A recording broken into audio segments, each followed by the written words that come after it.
Plus Sports and PlusTvAfrica on a Monday. My name is Wale Scott. Welcome on the show. Mukail. Thank you for having me. Welcome. Today was a rush. I don't know why. Wow. Mondays. Today was a rush. I think I'm starting when I'm always saying that I'm not a fan of Mondays, people will not understand. This morning was the reason. Well, let's start with, before I go to my main story, the good news is, finally, after 3 years or 4 years, the male basketball league resumes. And I used to go to this national stadium regularly to watch and play with my guys and hang out with them and everything. And now it's back again. And then we can go and watch Dodan Warriors. We can go and watch First Bank male basketball team. But basketball is back. Yes. Now, the female has always been there. Yes. But the male basketball league now resumes. I wonder why it took so long. Yeah, because of the fraction. Tijani Umar and Musa Kida, But none of it ever made any sense, really. Logically, for the sake of... The game suffered. Yes, for the sake of the game and the fact that money was being lost while these players were sitting out, having a shutout. We need to do better, obviously. Our administrators need to recognize that while they're bickering around amongst themselves... The game is suffering. The game is suffering. The athletes are suffering. And at the very least, sports, dating all the way back to the Roman times with the Colosseums, it's always been a way for the politicians, the governments, the governors and bodies that run society to distract the populace.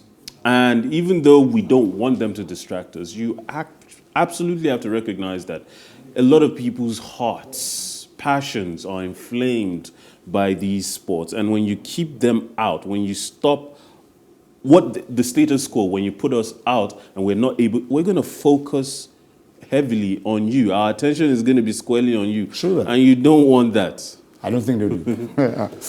Now, FIFA's plan to double the number of World Cups by holding the tournaments every 2 years has received a very positive response.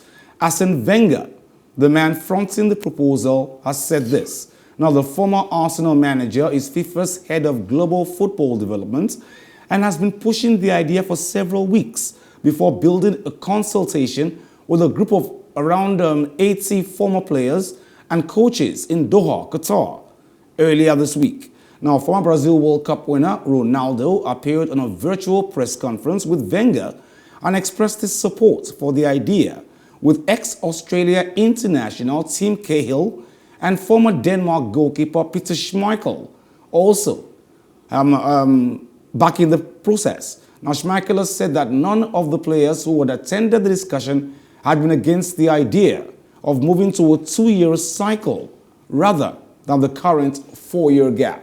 Well, Arsene Wenger, but I want to believe that, honestly, 2 years, you said is a good idea. No, I don't think it's a good idea. Well, I think it was Victor. Okay. I think it's a good idea. I think it's going to be a strain physically on these players. Aside from the strain, I mean, why the hurry?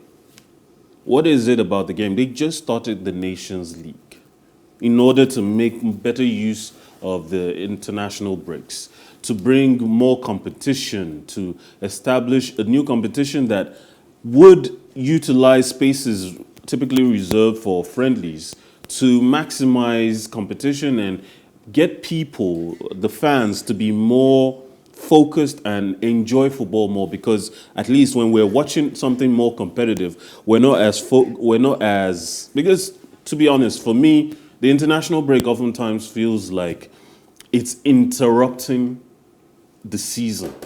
And the season is what I'm looking forward to. And when the tournament comes around, that's a bonus for the rest of the season. That's a bonus for the rest of the year. Taking place in the lull between one season ending and the next season beginning. But bringing the Nations League into play allowed us to take more awareness of, sit up better and accept that these footballs, these international matches need to be played. And at least there's something being played for. Now, World Cup qualifiers are played like 2 years in advance of the next World Cup. What happens to those qualifiers? They're going to be squished up into overlapping with the Nations League, True that. overlapping with the Euro qualifiers, overlapping with Nations Cup and Confederations Cup qualifiers. What happens when I don't even think there will be any space for typical ordinary friendlies anymore if you bring this to a 2-year gap. Doesn't make any sense to me, too, though. Now, Real Madrid fans were excited to be back at the renovated Santiago Bernabeu Stadium on Sunday yesterday after a year and a half of renovation works. Yeah. There are only 2 stadiums in the world that have you coming out from on the ground to the pitch. Yeah. And National Stadium Surulere is one of them. Most people don't even know that. It's something to be proud of that we can boast of that. But like you said, we don't maintain it. The maintenance culture does not exist. What's unfortunate is that we don't see the investment value that maintaining an infrastructure provides. These Real Madrid have been playing at the Alfredo Di Stefano Stadium, but it didn't feel like home. The fans, the players, the board, they were eager to get back to the Bernabeu Stadium. And they still have another 3 months of renovation that needs to be done. But if they had stayed at the Alfredo Di Stefano till those renovations were complete, they would have to stay the rest of the season. No doubt, yeah. And they had to ask La Liga to allow them play their first 3 games away from home so that they could avoid the question of where do you play, where do you consider your home stadium for the season. Now they're back and they're enjoying football, 5-2, their first game back, and it's as exciting as that. And obviously, they will hope that the stadium promises even more excitement going forward. You can bet that even though they're back and they're going to continue playing, they're not going to take a hiatus from the stadium now. Those works are going to go on overnight if they have to. Any day that a match isn't being played, any area... They are working on it. They're working on it. And that kind of culture, it's kind of like a generational culture. You know you're building for the future. You know that the future requires that you maintain it in the present. Yeah. And that the future will thank you because the benefits, every time they have to renegotiate the naming rights for the Santiago Bernabeu, it's a powerful tool, a powerful asset that they can make a lot of money to sponsor transfers, to sponsor the financial stability of the club and make it possible for them to be stable for many, many years. I would say Perez has made a fantastic investment with the stadium, something that the Barcelona board failed to do. They spent all of their money on a bunch of players who they paid more than 100 million euros for and are finding it hard to move on, whereas Real Madrid focused most of their resources at the time on improving their stadium. Let me pinch you a bit. Digressing a little from the Santiago Bernabeu to La Liga itself. Now, a lot of players have left. We've seen from Real Madrid, we've seen Sergio Ramos leave. We've seen Rafael Varane leave. We've seen almighty Lionel Messi leave from Barcelona. We saw Ronaldo leave a few years ago. Yes. Where's the Razzmatazz in La Liga? I think they will I think Real Madrid will bring that back once they sign Kylian Mbappe. It is true that there are no El Galactico level players in La Liga right now.